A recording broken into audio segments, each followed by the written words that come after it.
Welcome to Playback, Tier 2 World's weekly showcase of our best stories from around the globe. Coming up, towns outside of Ukraine's capital are recovering in the aftermath of Russia's retreat. We have a special report from the ground.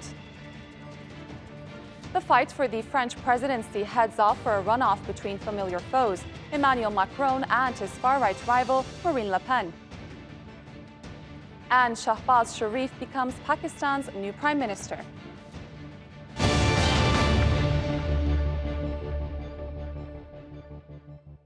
Russia's retreat from the capital Kiev and surrounding areas in northern Ukraine has left a trail of destruction that holds untold stories of horror. Corpses are being found in mass graves, water wells, and backyards. Kiev says more than 700 bodies have been found in areas recently cleared of Russian forces. Obeida Hido has this story of one community that's slowly recovering after losing two of its own. 53-year-old Olena lives in Zdvizhivka, 40 kilometers west of Kiev. Her neighbor's two children, now adult men, were found buried in a shallow grave. It's unbelievable what they did to our boys. They weren't even soldiers. They were veterans from Donbass. But you can't imagine what they did to them. They broke their arms and legs. They shot them in their mouth. One of them was missing half of their skull. The brains were in the hood of his jacket. Their mother laid on the body for 3 days crying and screaming. Overcome by emotion, Olena explains how difficult it was to live with Russian soldiers occupying her village. From the first days of the operation, the Russians were here. It was horrific. Everyone was crying and it was impossible to live with them. They were so aggressive, but in other places, there were younger soldiers who just wanted to go home. But you can see what they did to us here. Locals say at least 5,000 Russian soldiers in 100 military vehicles occupied their town. The same forces participated in attacks on Irpin and Bucha. Russian forces entered Svitska on February 26, just 2 days after Putin announced the start of this operation. And what's left is a path of destruction all across this road from the Hostomel airport heading towards Borodyanka. In this particular village, the church behind me was used by Russian forces as a medical facility, according to the locals. There were even helicopters landing to evacuate injured soldiers. But while the Russian forces were here, Father Vasily, one of the priests who stayed in this town outside of Kiev, says Russian forces committed war crimes executing civilians. A short ride into the woods near Zdvizhivka, where the two men were found, reveals signs of what was a large encampment of Russian troops. It was only after the infantry retreated that locals discovered the bodies of the two brothers. When the soldiers came, we started to cut down trees to block the roads and slow their advance. They got stuck for some time here in the woods. After they left, we came to collect firewood and see what happened to the Russians. That's when we found body parts coming out of the ground. Then we called for Father Vasily. Vasily led the exhumation and reburial of the bodies. At first, we thought it was only one body, but when we dug deeper, we found two. It was hard to recognize them at first, but when we went to bury them, the local recognized them. One of them was blindfolded and their bodies were mutilated. Father Vasily says the community is struggling to heal after their horrific experiences, but hopes praying together and time will help them move forward. Obeida Hido, TRT World, Zdvizhivka, Ukraine. Since launching its attack, Russia has claimed its aim is to denazify Ukraine by force. Moscow has pegged that accusation on the Azov Battalion, a far-right paramilitary organization known for the neo-Nazi leanings of some of its members. The regiment played a critical role in the 2014 fight in eastern Ukraine, and it's been a force in the current conflict with Russia. Tier 2 World's Ali Mustafa spent some time with the members of the Azov Battalion, who say the truth is much more complicated. Russia's attack on Ukraine shocked the world, and so has Ukraine's fierce resistance to the incursion. But one group of fighters has been the source of controversy: the Azov Battalion. In 2015, a spokesperson for the organization has said up to 20% of recruits identified as Nazis. But Sergei Belz, one of the founding members of Azov, strongly denies this. He says accusations against the group are due to Russian disinformation. Whomever doesn't agree with the Russian position is accused of being a Nazi or a fascist of whatever. For us, being accused as Nazis by Russian propagandists shows how much they fear us.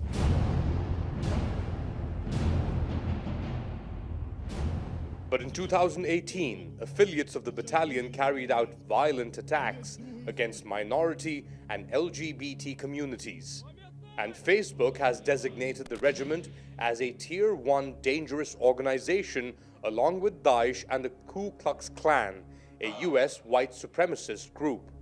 The UN has also accused Azov of violating international humanitarian law. But there's no denying Azov has been critical in the latest fight against Russia. The resistance inspired Marina Zagirlik to pick up a gun and to fight after the Russians attacked the building where she lived in Bucha. Many parts of Bucha have been destroyed. We hope that we will restore everything. I choose the Azov Battalion because my husband is an Azov veteran from 2014. I knew who these people were at a personal level and what they were capable of. Azov veterans are also returning, like Vladimir from Donetsk.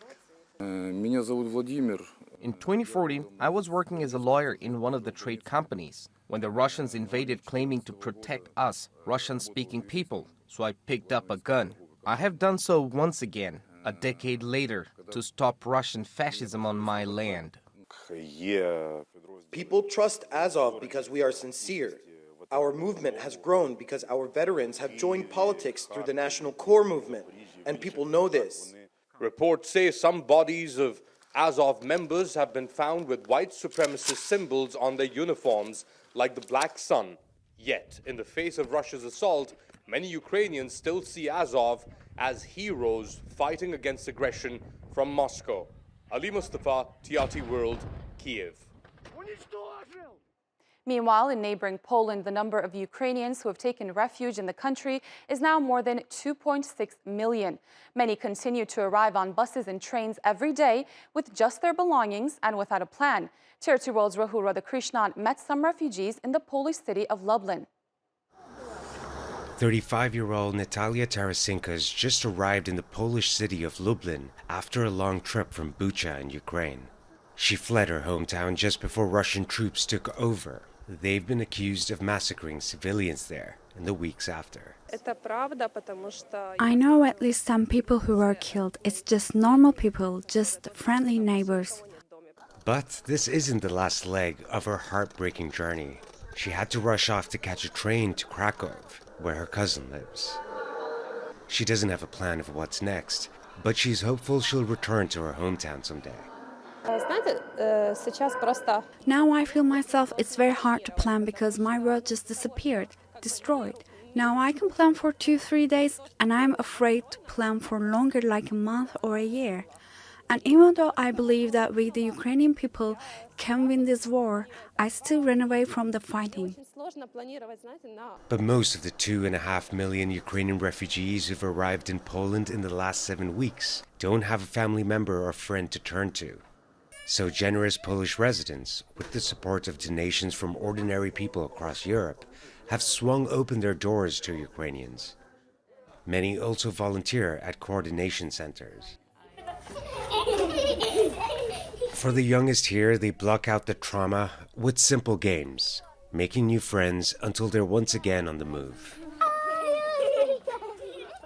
But it takes days, sometimes weeks, for many here to take the next step and move on. I didn't want to leave Ukraine, but then, on the western side of Ukraine, we hear sirens and it's scary, so I decided to go to Poland. But then my childhood friend in Italy has invited us to her place there.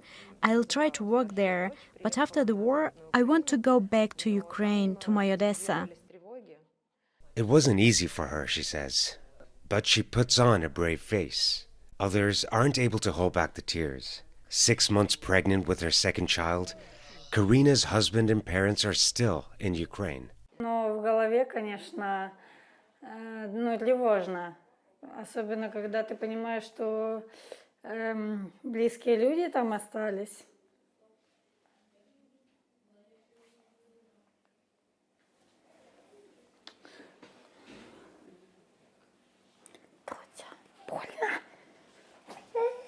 Больно. Rahul Radhakrishnan, TRT World, Lublin, in Poland. Сложно.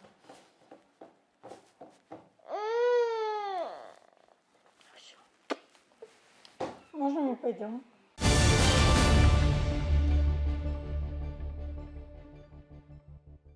Moving on to some other stories that made headlines over the week now. French President Emmanuel Macron took home the most votes in the first round of the presidential election.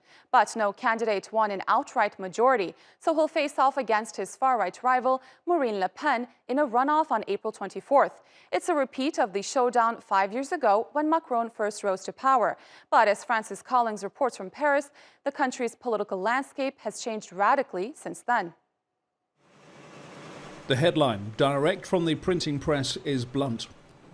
The front page of the Libération newspaper, a left-wing publication, says this time it's really bad. First-round voting in the presidential election has left France where it was 5 years ago, with a stark choice between the incumbent Emmanuel Macron, an economic liberal with a global outlook, against the Eurosceptic nationalist in Marine Le Pen, who, until the Ukraine war, was an open admirer of the Russian President Vladimir Putin. Macron took the fight to Le Pen's territory the day after the vote, spending a few hours in Denain, in northern France, a former steel town that had voted overwhelmingly for Le Pen. This man is telling Macron he didn't vote for him, but he will in the next round, because he's against hate and is for a peaceful country. But not everyone feels the same.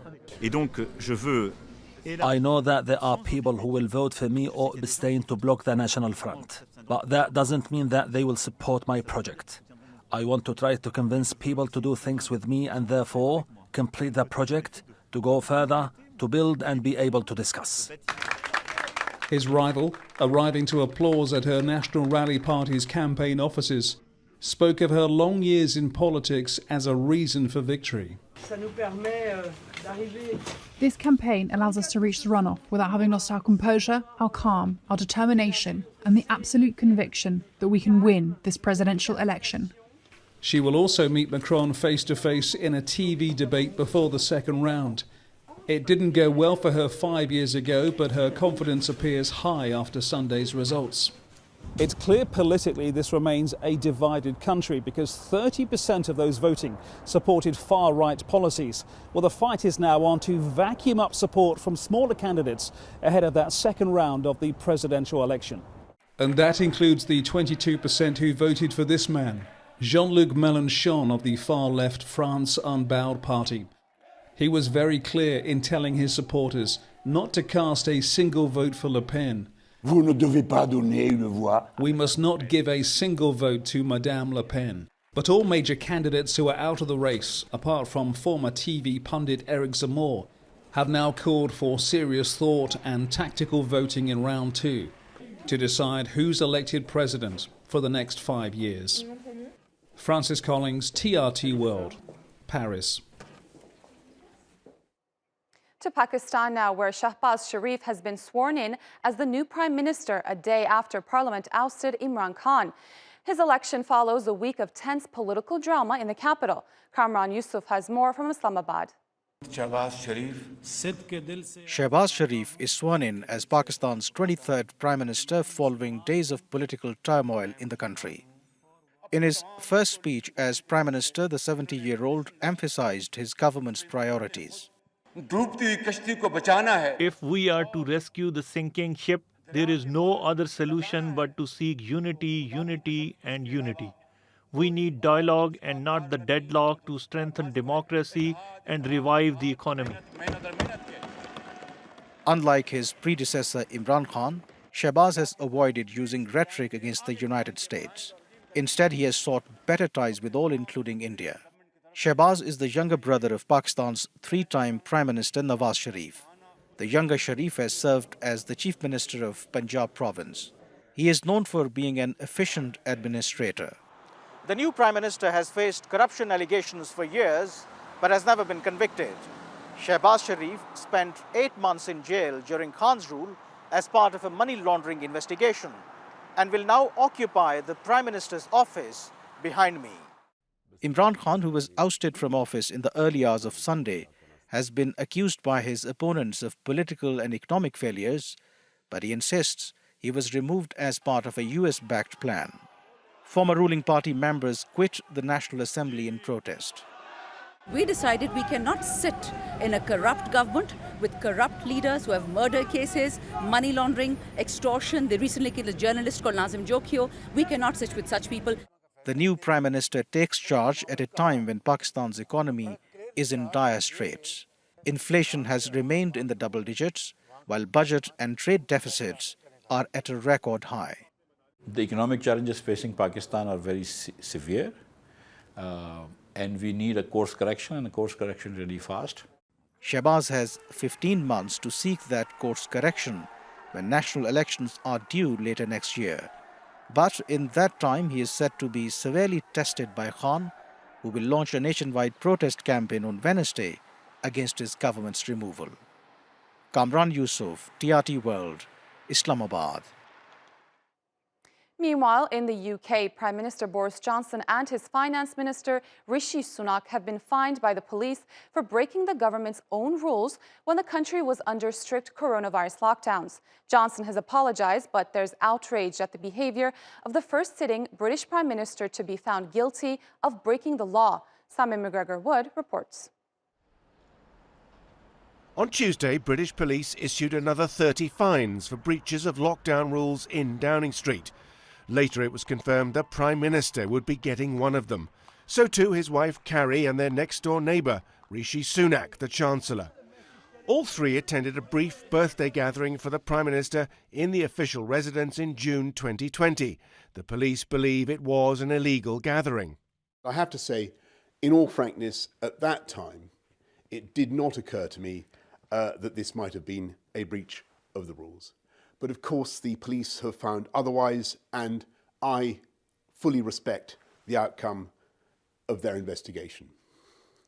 I understand the anger that many will feel that I myself fell short when it came to observing the very rules which the government I lead had introduced to protect the public, and I accept in all sincerity that people had the right to expect better.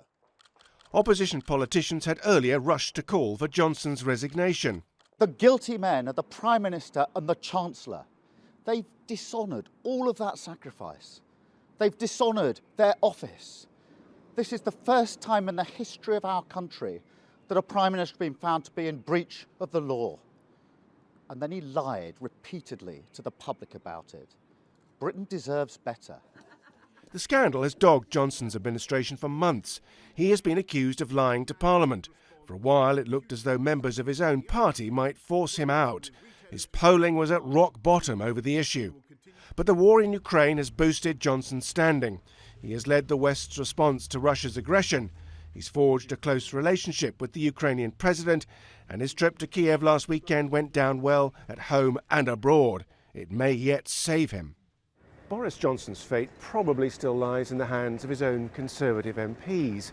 Now that he has been fined, how many will decide it's time for him to go? Or, when looking at his apparently successful leadership over the Ukraine crisis, how many will decide they should stick with him? We'll know more when MPs get back from their Easter break next week. Simon McGregor-Wood, TRT World, London.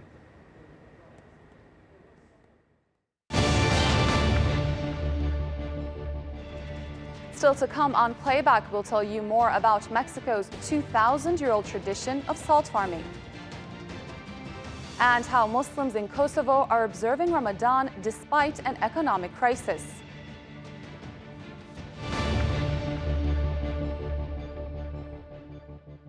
Mexico is one of the top producers of salt in the world. Most of this production is done industrially in large areas near the coast, but a handful of indigenous salt farmers in the desert hills of the state of Puebla are preserving an ancestral process of making salt. Michael Fox has the story.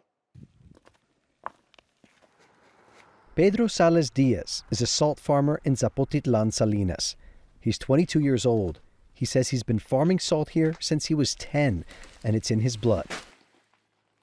We have been working salt here for generations. My grandfather, my father, and now me. Salt farming in Zapotitlan is an ancestral tradition, going back 2,000 years or more. Even the stairs into the springs were built long before anyone can remember. Salt farmers like Pedro Salas Diaz say the land here is perfectly suited for their trade. Dry and hot, cloudless skies most of the year, springs filled with an abundance of salt and minerals left over from when this whole area was covered by an ocean. They use the spring water to fill the salt pools. It can take 2 months of watering, washing, rewashing, and breaking up the crystals for each pool to produce 150 liters of salt. It's hard work, and it's a dying art. There are only about 100 traditional salt producers left. Salas Diaz is one of the youngest. We are afraid that we will lose all of this if there aren't enough people that want to buy it or producers to make it. The salt here was once so sought after they called it white gold. But today, no one's getting rich producing it. So many youth who live here are drawn to the big Mexican cities. Others have left for the United States in search of work. Despite concerns for the future, residents say their salt remains a source of pride for the region. We are the children of salt farmers, and we continue with that custom of working in the salt farms. The salt is also good for you. A recent study from a local university confirmed it's rich with 200 minerals and with 65% less sodium. Salt farmers say they hope they can hold on to their rich tradition far into the future, regardless of what may come. Michael Fox, TRT World, Zapotitlan, Salinas, Mexico. And we end in Kosovo. The country's tourist destination of Prizren usually has a special Ramadan atmosphere. But this year, locals are trying a little more to keep their spirits high as the country battles its worst economic crisis in 2 decades. Haris Adami has more. The call for a dawn at sunset empties the streets of Prizren to unite Muslims around the blessings that Ramadan brings. Restaurants in the city center are booked out for the evening and full of life. Locals are keen to keep these customs alive, despite walking a tightrope. Kosovo is suffering its highest inflation in 20 years. In Kosovo, it's especially hard situation because 90% of all goods that you can find in the market are imported. Through importing of the goods, we are importing inflation. The country's recession began with the pandemic more than 2 years ago, and hopes of a bounce back are now dashed by ongoing conflict in Ukraine. The economic crisis has affected almost every sector, most noticeably food and energy. And while people in Kosovo try to do their best for the holy month, the downturn hasn't even spared the traditional Ramadan bread, pitayka. And same goes for the raw materials. Last year, one patajika was 35 cents, and this year it cost 50 cents. 1 kilogram of flour was 30 cents last year, now we buy it for 59 cents. Without steady work, many Kosovars are finding the costs too much to bear. Usually we are jobless. We work seasonably. Flour, bread and all basic items are more expensive. In all honesty, we can't really face it. Islamic Relief Kosovo currently helps around 6,000 families. It says the number of people in need has risen over the past 2 years. But so have the prices for basic food packages. The elementary food has had the highest price increase. Oil is one of the most expensive products. Sugar and flour are also more expensive than last year. Meanwhile, for an average household, the price of electricity has also doubled. The government has announced some subsidies, but they are not enough to ease the situation. For Kosovars, the holy month may have come as a welcome distraction. But as the crisis deepens, many are now praying for a helping hand. Haris Ademi, TRT World, Prizren, Kosovo. And that rounds up your week of news here on Playback. Stay tuned to TRT World for the latest stories.